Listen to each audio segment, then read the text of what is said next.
to Turner's Take on Sports with me, Turner Enderle, along with my dad, Dave Enderle. Hope you had a happy holidays. I know we did. Our personal lives have been very busy for the holidays, but so has the sports world, so we have a lot to talk about. Let's get started. So the topics for today, we're going to obviously hear this wild card NFL weekend. Playoffs getting ready to start here in a few minutes. So we want to give you, Turner wanted to give you his NFL playoff predictions.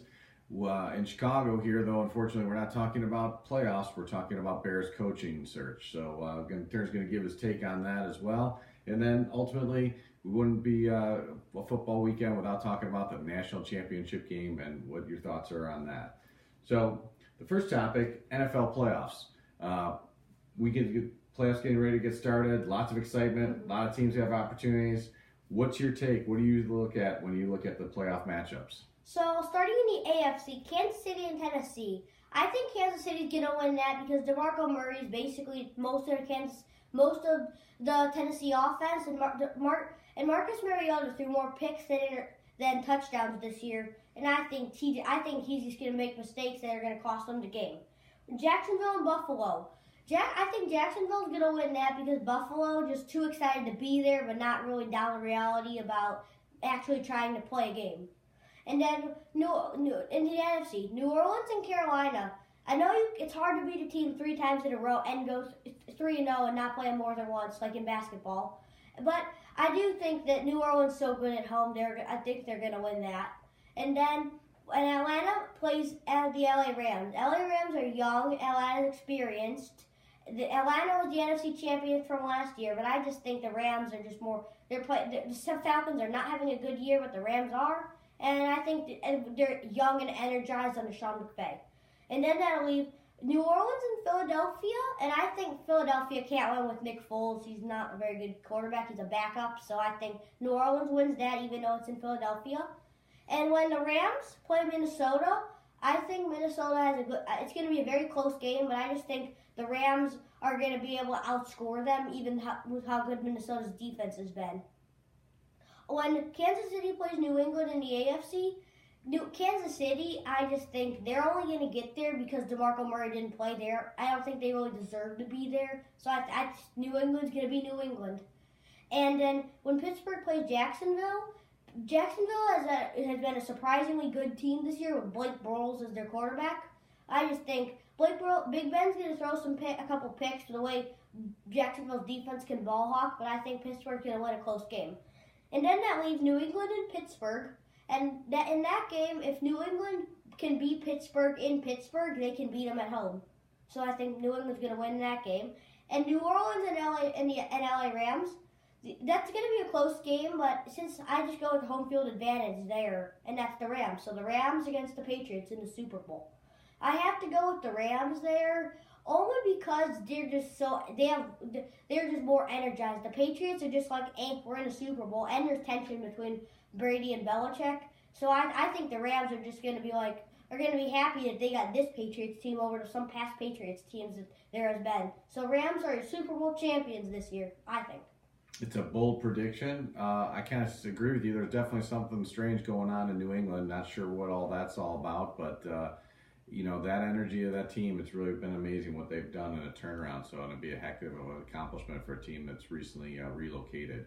Mm-hmm. Switching gears, like I said, unfortunately, we don't get to talk about playoffs here in Chicago. We get to talk about head coaching searches. So who's on your radar when it comes to the Bears head coaching that you think can properly develop their quarterback and Mitch Trubisky that fits with Ryan Pace is looking for? But who would you like to see, and who are your candidates? So on my list, it's a mix of who I think the Bears should get, who I think the Bears should get, and I think who they are going to choose.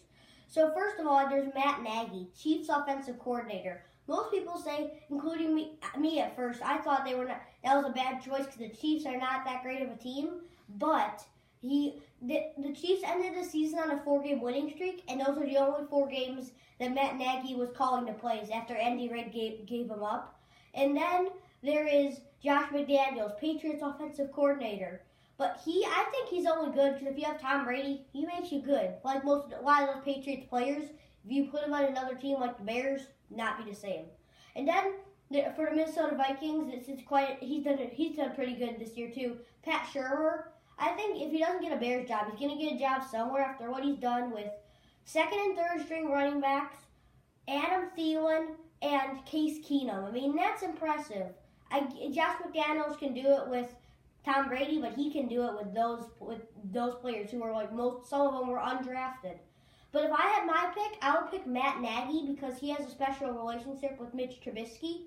Because he wanted to draft him, but the Chiefs didn't want to trade up to get him. And they've been talking a lot, and they work together. I think they work together very well. So Matt Nagy, I hope, is their next coach.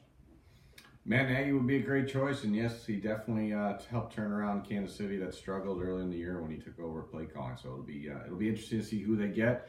Just hope whoever they get is the right choice because we don't want the wrong choice. Yeah. Last topic, what an entertaining BCS championship game, at least the first with the BCS game with the Georgia-Oklahoma game being one of the better games I think you and I have ever seen. Maybe the best. Maybe the best.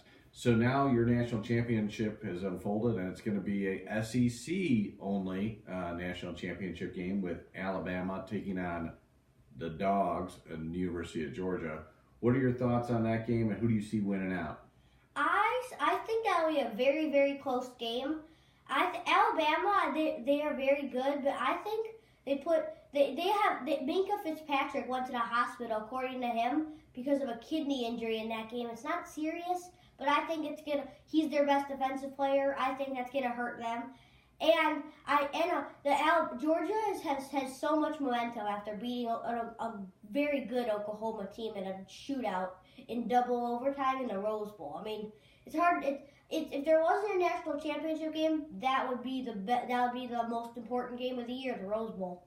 And if you could win that and you're in a national championship game, that's quite a lot of momentum. I think the Dogs win in a close game.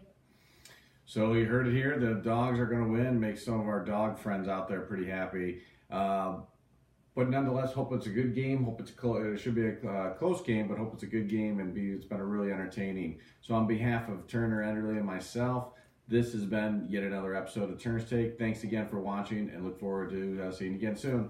Bye-bye. Bye.